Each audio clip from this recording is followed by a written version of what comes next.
Today we're going to be painting another Abe3D design. I'm going to show you how I painted Psylocke.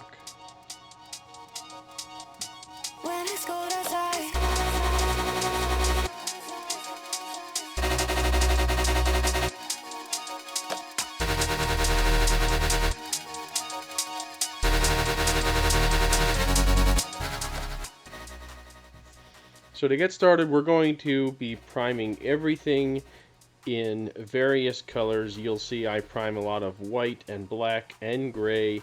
It all depends on the level of pre-shading I'm going to do and the level of post-shading I'm going to do. Also the colors, so like lighter colors you want to prime in white, darker colors in black, and maybe things in the middle like green you want to start off with gray. So like in this case, this base is going to be a metallic. We're going for like a bronze look. So you can see I primed it in black first. I covered up the area where the clear water is going to go, so that way I didn't spray metallic underneath it.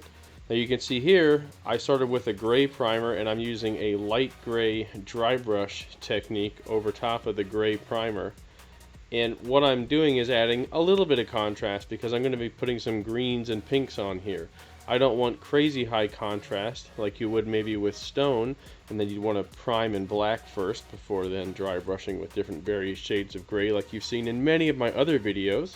And if you're new here, definitely go check those out because you're going to see a lot of the same techniques. Here with this little statue, you can see I'm doing the same thing because I'm going to be painting this one brown, so I'm going to be starting off with the gray primer and dry brushing with the same light gray. You can see how dry brushing is a form of pre-shading because we're shading before we actually add the color. And that is a really good technique to get in the habit of using if you're going to use things like Citadel, contrast paints, or speed paints. Like in this case, you can see I'm using this olive drab green color, you know, like a very, very dark green to add in like mossy textures to this stone. And you can do various shades of green, as you'll see that I'm going to do here. But you can see how after we paint over that with the brush, over top of all that dry brushing, it looks really, really good. And you still keep all that contrast. And here we can take one of my favorite green colors, Mantis Warrior Green, and put it over top of that Militarum green that we were using earlier. And we can just do it in different areas to add a little bit of variety in the shades of colors. But the beautiful thing about the combination of dry brushing and contrast paints is you already have a lot of contrast, you already have a lot of visual variation. Now I tried using this laser pink from Ionic, which is almost fluorescent pink, it's very bright, to add quite a bit of color to these lotus petals that are all over the ground. And this worked really well, but it got really flat. But I wanted to do them all in one color to start, and I figured I could use contrast paints to come back in and add a little bit of contrast, hence the name of the paints. So after painting all of these that bright pink color, I'm pretty sure I grabbed some different shades of pink to add some shade to that, which yes, I did. My memory serves me correctly. I grabbed some pink contrast paint. I mixed up some colors because I didn't want something that was too pink or like too light or too dark. And I didn't do it on every single one. I just wanted to create some visual variation between the lotus petals. I've done this before on my tank dioramas when I did stones. I would paint the different stones in various shades of grays and oranges and stuff. And you can see how it adds some variation. Even though some of them might look flat, they still look like they're individual petals. Now, as I mentioned, we pre-shaded like this grass here, so I'm spraying it with the same Mantis Warriors Green to give it that nice grassy look. And it's a beautiful color for grass, by the way, but you have to do it over pre-shading or else it doesn't look right.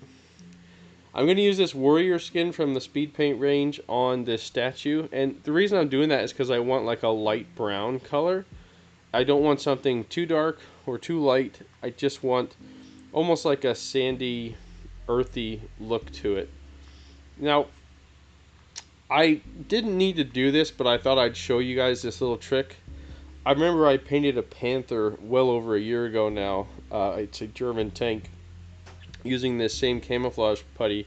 So I thought I'd use it for these fish just for something fun to do and to show you how you can actually use it to make like hard line but random patterns. Hard line meaning like, you know, a solid line of, you know, a pattern, So I just slowly layered on orange, black, and white using this camouflage putty. So essentially whatever color you cover up stays, and then whatever color you don't cover up and you paint over is then it will become the next layer.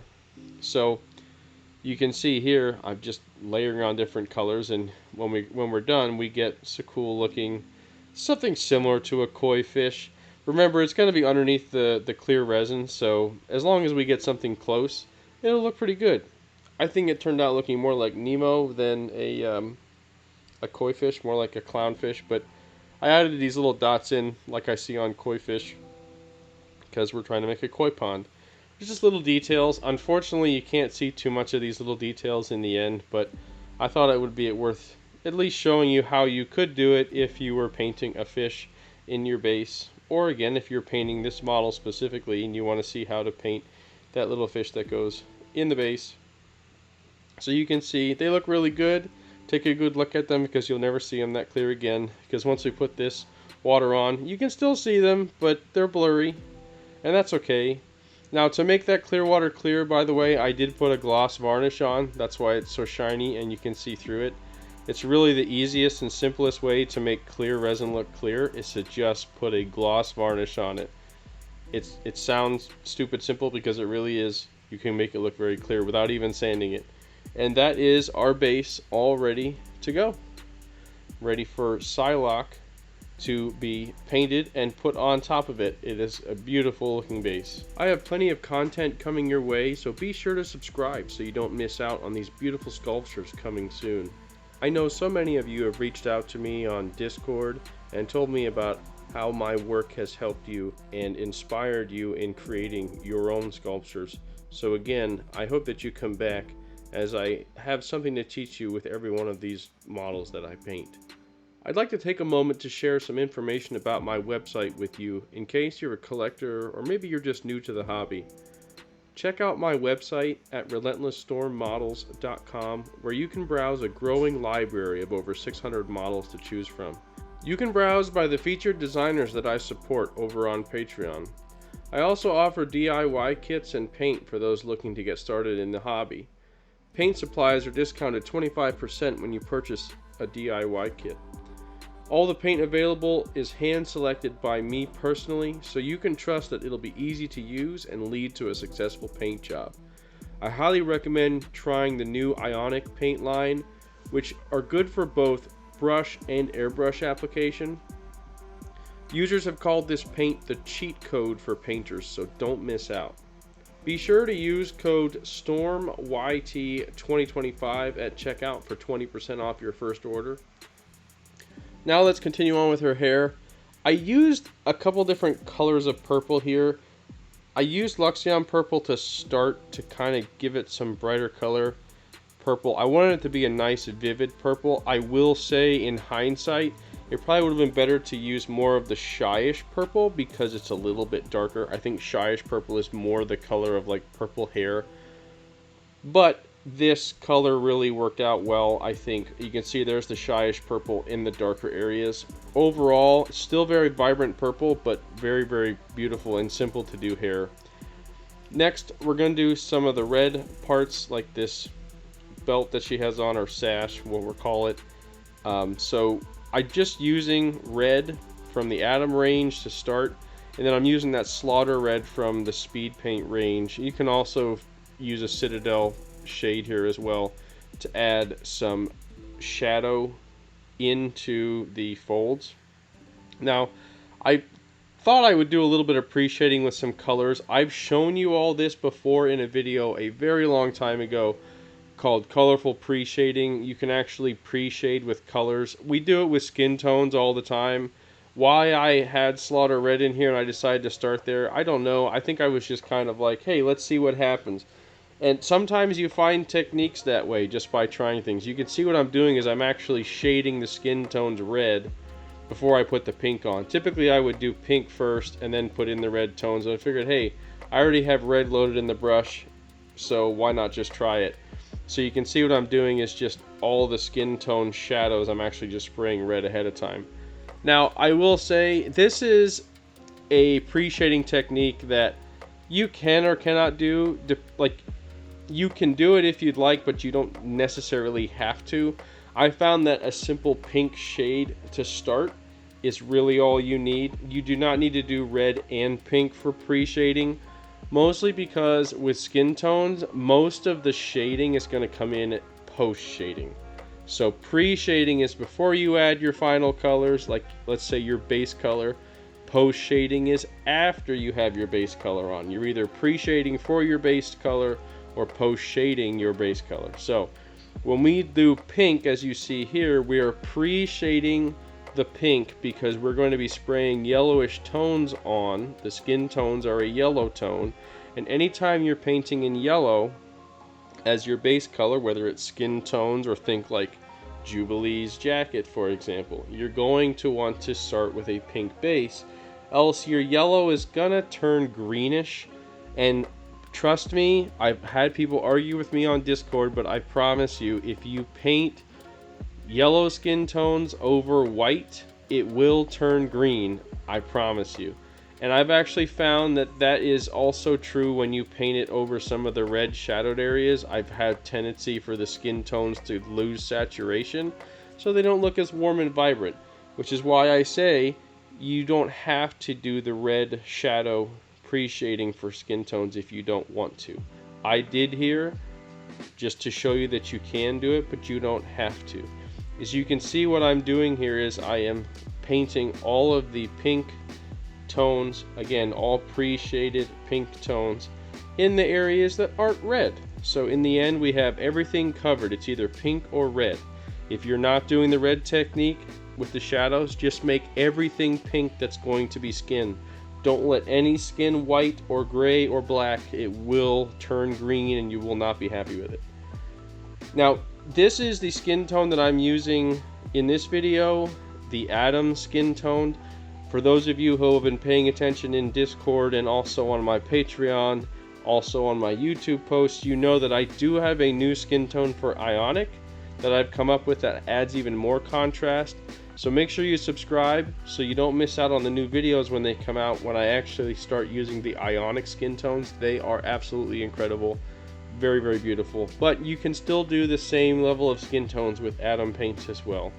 So you can see here what I'm doing is everywhere we painted the pinks and reds, essentially the entirety of the skin tones, we're painting the base color of warm skin.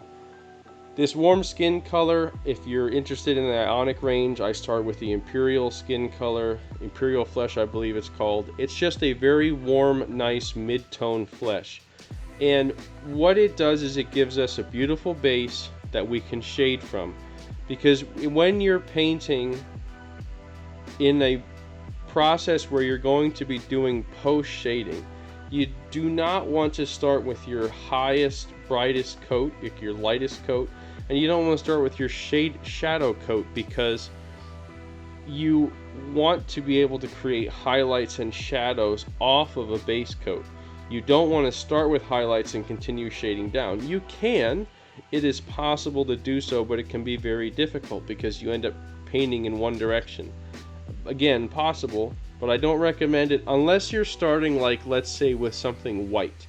If you're starting with something very bright white, then maybe you want to start with the highlights and work your way down. So there is some exceptions. Same thing with blacks. You'll start with, like, maybe you'll start with a darker tone and highlight your way up. But because skin is neither black nor white, we actually want to start with a nice base tone, okay? So something in the middle, think mid-tones. Like if you think, how bright do I want the skin or how dark do I want the skin, pick something in the middle, that's where you're going to start. You can do skin tones with any brand of paint, any range, you can. Some are easier than others. I highly recommend using Atom and Ionic paint because it works so well.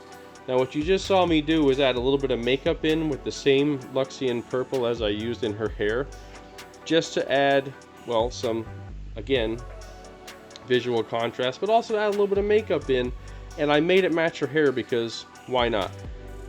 Now what I'm doing is I'm actually spraying the shadow coat in the shadowed areas of her skin. So anywhere where the light is not going to hit as much. Now if you're wondering, where should I put the shadows? Most of these artists, they create a render that you can actually look at where the shadows are cast on their model. Or you can actually take a light. I recommend taking something like a flashlight, something with a bright point of light, and hitting it at an angle from above, like shining that light down, and see where the shadows are and where the highlights are. And then that'll tell you where to put your highlights and your shadows if you're not sure. I highly recommend that. If you can put your model together before you paint it and shine that light from above, take a picture of it. Just see where the highlights and the shadows are. Use that photo as a reference then when you actually start painting all your highlights and shadows. As you can see in the background, I've painted all of these shadows in their place, and now I'm going through and highlighting. And you can see I'm holding the part that I'm spraying at a different angle than what I was when I did the base coat. Just like you would shine that flashlight from above, I'm holding my airbrush from above when I'm doing the highlights, because that's where I want the light to hit, and the light and the spray pattern is going to act exactly the same. I want to hit all those curves and edges from above with the highlights, and you can see how easily it all comes together, especially on her backside there. You can really see how the shadows work together. The same thing on her face. You're going to see how the light's going to hit her forehead and her nose and her upper cheeks, and that's really going to help bring out the contrast of the shadows that we sprayed from below. So that mid-tone, as I said, only acts as a base coat. Most of the tones that you're going to see are actually going to be a big contrast between the highlights and the shadow. That's why it's so important to start with a base tone when you're spraying your skin tones. Okay, now the next step we're going to do here, I tried the red to see if it would have an impact specifically with the blue, as I've done in the past, and it didn't really, because of the metallic that I put together. So I actually mixed some Citadel with some Atom metallics to try to make my own metallic blue color. I had painted Psylocke before this, and I just painted it with various shades of blue, and I really wasn't overly happy with how it turned out. I mean, it didn't look bad, but it didn't have that feel that I wanted, and I love this metallic look, but it's really hard to get a good metallic color, you know, straight off the shelf from a store, because they have the very basics. They have different shades of silver, and they might have like one blue and one red and so on. But to get a various range of metallics, it's very difficult. So the best way I found to make my own is literally to mix transparent paint with a metallic paint. So like I said, in this case, I'm taking Citadel and I'm mixing it with a metallic from Atom, which I believe it was gunmetal that I mixed it with. So this is Leviathan blue and gunmetal, and as you can see, I had to tape off a few areas of the skin tone that we already sprayed, and I'm just spraying over all of her suit parts with this bluish metallic paint. And again, I pre-shaded with red to see if it would add any shading, like help with the shading, but it did not. So again, you can see, sometimes even I experiment to see what's going to happen. And the experiment essentially failed, if you ask me, because I don't really see much of a shade difference over it. Because, again, this is a metallic paint. Metallic paint has fleck in it, which is what makes it look metallic. It has a sheen to it, and that sheen is going to create its own shadows. So although I will say it's a failed experiment in pre-shading before I put a metallic down, it's not a failed experiment in the fact that the paint worked really well. I could easily mix this paint and spray it, and because again it's a metallic and has a sheen, it almost has its own shadows depending on how the light hits it. Now you can add in other shades, other shadows, just using, as you see here, I'm doing right now under her chest with the transparent paint. I'm just using the straight Leviathan blue, and it's actually darker because the silver metallic fleck actually lightens the paint. So if you're going to make your own metallic paints, as you see me doing here, note that the silver fleck is going to desaturate and lighten the color that you use. So if you're going to mix paint, use a darker shade of the color you want. Don't do a bright blue if you want blue, because it's going to look more like a very light silver blue. Use a darker blue, as you see I'm doing here, if that's what you're going for. It's going to turn very silvery. But as you can see, I'm adding then the Leviathan blue with no metallic fleck in it, and you can see exactly how much darker it actually is because there's no metallic fleck in it. It really goes to show how much the metallic fleck does add. Like, it makes it brighter, makes it much lighter, or I guess I should say more silvery, which again is still lighter than the base color.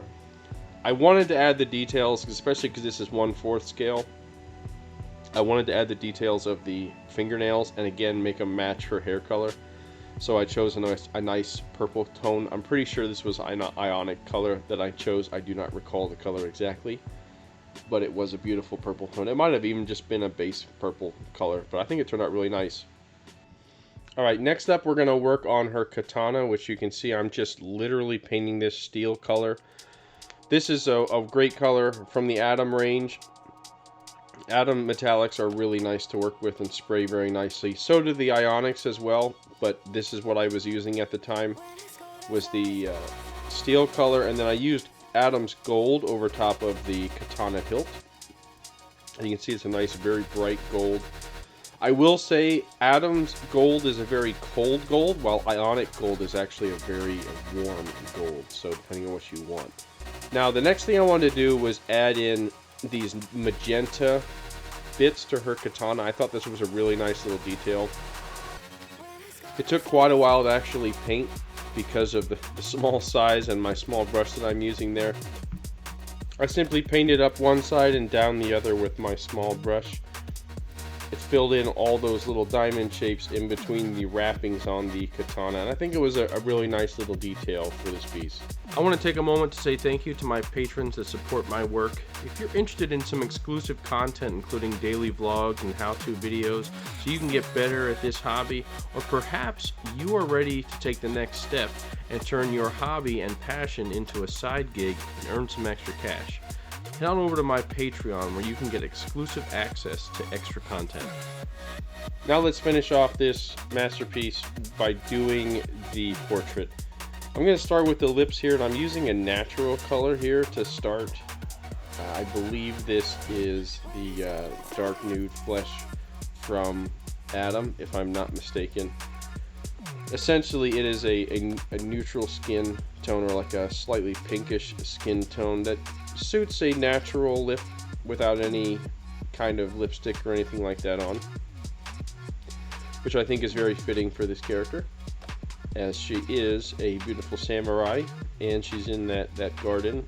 I think we'll keep it a little bit more natural here. I think it looks good. I do like how you can see how that original eyeshadow I put on got toned down a lot with the skin tones. So if you remember, I did the base skin tone, then I did the eyeshadow, and then I did the highlights and the shadows, and you can see how much that got toned down, and it blended in, and it looks like she actually kind of like brushed it on herself.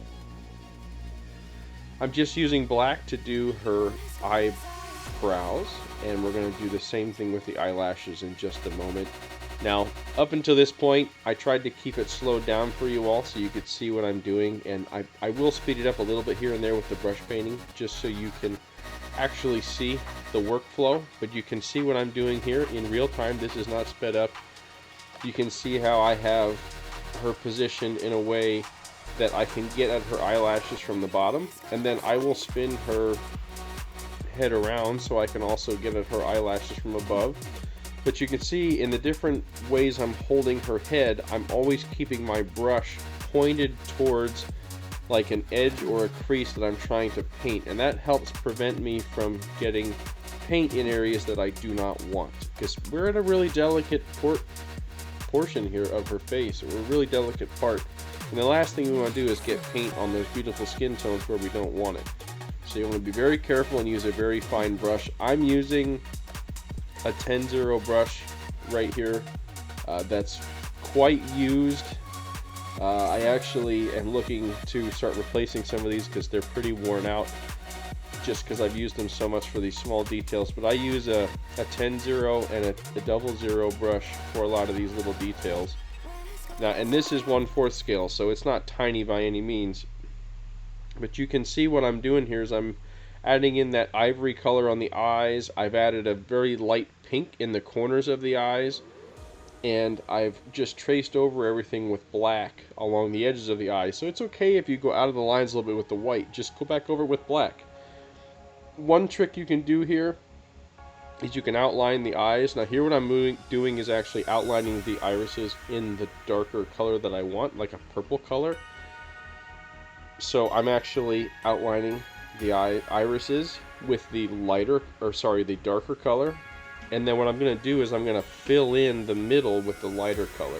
So like if you ever look at a picture of an eye, which is a great reference, you'll always notice that the bottom half of the iris is a little bit lighter. So what I'm doing is I'm adding in a lighter shade of purple, almost to the point where it's like a really light whitish purple color is what you want to do. And you can see here this last little highlight. It should be a very, very, very light, like almost like a lavender color that you're putting in there. And then lastly, I will put her actual iris in with some black. So it really adds a nice touch and makes it feel a little bit more realistic when you add in the different shades of the eye color, and the highlights really, really drive it home. And as you can also see the pink fleshy part of her eye in the corner of her eye, which is a really nice touch. It's very simple to do with a light pink color. And here you can see I'm adding in just a little bit more of that highlight as I'm fixing up things. It's okay if you don't get it right the first time. The beauty with eyes is you can just paint over them and start over. But there's what they'll start to look like when you're all done with those beautiful eyes. It's a beautiful portrait. Now, there is one piece that you cannot forget to do, because these are parts that are typically wet, right? The eyeballs. Add a little bit of gloss to the lips. I think it adds a nice feature, a nice touch. Make sure you add gloss to the eyes as well. It'll make them look much more realistic and really add a nice touch of a finish to your portrait. It looks gorgeous.